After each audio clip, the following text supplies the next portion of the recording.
Okay, hello everybody. Today, as I mentioned, we're going to be discussing how to get rid of those pesky, difficult, and sticky filler words.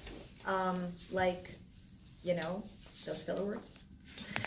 Okay, so before we get started in giving some explanation on how to eliminate these pesky words, I'm going to tell you a story, a personal story of mine.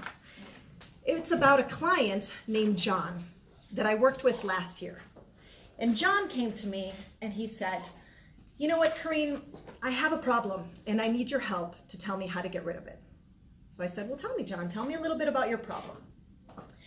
And John proceeded to tell me about the fact that he thinks that he uses a lot of filler words when he communicates in his job. And let me tell you a little bit about John. John is a salesperson in Madrid for a multinational company. And John always wondered why a lot of times he didn't get promoted when he should get promoted. And he wasn't very persuasive when it came to closing the deal with his clients. A lot of times his clients would hesitate at the very last minute and they wouldn't really make a decision whether to purchase the product or not. So John was wondering, I wonder why this is happening to me. And it was actually the day that he was sitting in the car with both of his sons in the back seat that he came to this self-awareness. And in this self-awareness, it was the fact that he was on a conference call with a client. And it was about a 5 or 6 minute conference call. And when he got off the phone, he heard giggling and laughing, a little bit of noise and whispering. And he turned around and he said to his sons, what's all the giggling about? Why are you guys making all this noise when I was on the phone with a client? And his older son said to him, well, Dad, we're playing a game. And John said, well, what kind of game are you playing? He says, well, we're playing a game that we're counting the amount of times that you say, in your conversation on the phone. And his other son turned to him and said, yeah, Dad, and can you believe this? I counted 65 in 6 minutes. He's like, and every time you would say, I would punch my brother in the arm. And so his dad said to him, oh my God, well, that's a lot of punches. And it was at that very moment that John realized that he had a problem. A problem that he didn't know before, that in his communication pattern, he kept saying, every single time that he was trying to talk to a client. So that is what we're going to be working on today. We're going to be working on, first step, self-awareness, understanding what our problem is and really knowing that we have this problem, because a lot of times we talk and we don't even realize that we say, that's also another one. Our first step is how to eliminate them, okay? And it's interesting to know is that how do you think you're actually perceived in the business environment, in a social setting? For example, when you go to a party and you're talking to somebody, if you're talking to that person, whether it's a friend or a family, and you're always saying, and yesterday, how does that look? Does it look like you're kind of insecure, maybe? In a business setting, it's going to actually look very negative because it's going to look that you're not as professional as you should be. You may know your product and you may know your services, but if you keep adding those filler words, people are going to stop believing you. So self-awareness is what John went through when he told me that story, finding out that he had these issues. That's step number 1 in trying to eliminate those filler words. Step number 2.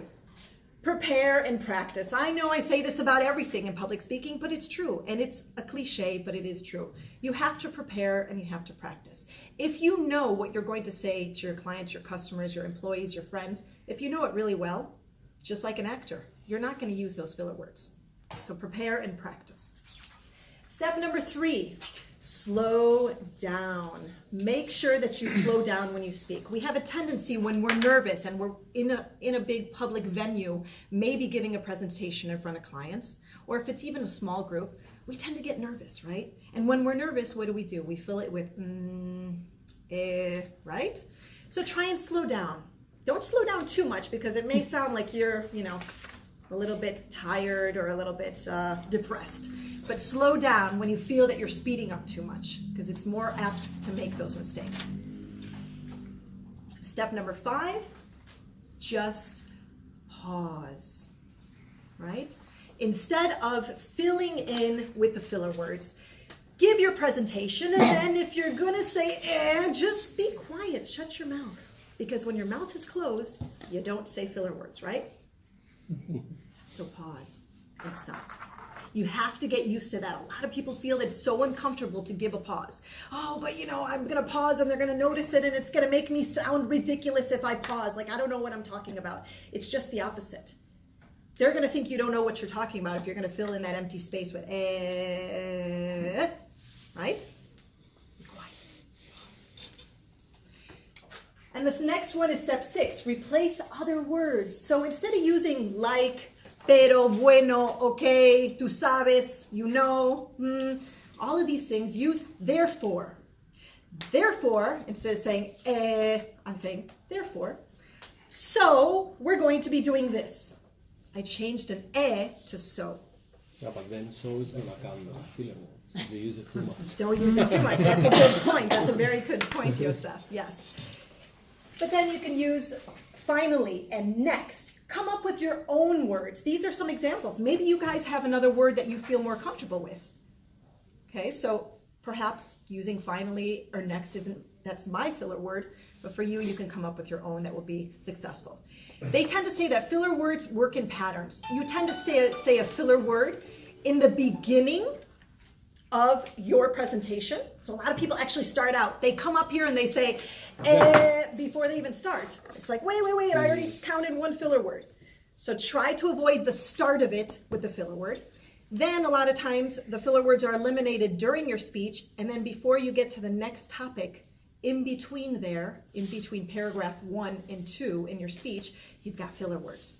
So you finish a statement, and then you start again saying, and now, So that's generally where the filler words are. So make sure that they're eliminated in the beginning, after your first initial topic, and then in the end too. In your conclusion, do not conclude with a filler word. And step number 7, make direct eye contact, right? Why? Because when you make direct eye contact with somebody, yes, you're less likely to actually use a filler word because you're kind of not embarrassed, but it's like a self-reflex thing. If I'm looking at Pedro right now in the eyes, right, I'm probably most likely not going to use right? So therefore, if you look at somebody directly, you're going to at least lessen the degree of filler words that you're going to use. And number 8, talk loudly. Not too loud, but if you talk loudly, what does it do? It makes you sound a little bit more authoritative, right? It makes you sound a little bit more important, and you're less likely to use a filler word because you're talking louder. And you don't want to hear yourself say, really loud, right? Okay. And the next thing is something that I generally do, or I used to keep a Post-it note. All the filler words that I used to use in the past, I would notice that I would say like a lot. I would say like this, and like that, right? So I would write the word like on a little yellow Post-it, and I'd put it all over my desk. So that way, when I would come to my desk, I would be reminded that I'm always using this word like, so I need to eliminate it. So what is the filler word that all of you are using the most? When you watch your videos, make sure that you write down that word that you're consistently using. Like I know for Pedro, a lot of times his is joder. And that's not a good one either. So if you see, that's my filler word now. It's important to write down that word. So you could be reminded that this is something you do not want to do. And that's a good tip as well. And the last is be persistent. Don't give up, guys. And that's why we're here in this class. And every Tuesday we're here to be persistent, to fix our errors, to fix the things that need to be corrected. Just like John came to me and asked for help for his filler words. If you're aware of it, you need to be persistent enough to correct it. So in case you already forgot half of these tips that I gave you, because I know there was a lot of tips, just remember the top 3 tips, which are the top 3 P's. And that is practice and prepare, pause, and to be persistent.